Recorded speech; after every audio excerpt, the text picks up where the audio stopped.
Xəbərmi YouTube kanalının daimi izləyiciləri, hər birinizi salamlayıram. Kanala abunə olub, videoları bəyənməyi unutmayın. Aysun İsmailovanın ayrıldığı keçmiş həyat yoldaşı vəkil Ramil Vəliyev Instagram səhifəsində paylaşımı ilə diqqət çəkib.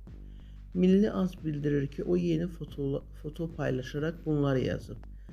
Əvvəllər elin gözü tərəzi idi, indi isə ağ və qara arasında kontrastı belə ayırıb bilməyən. Göz demək ki, kördür.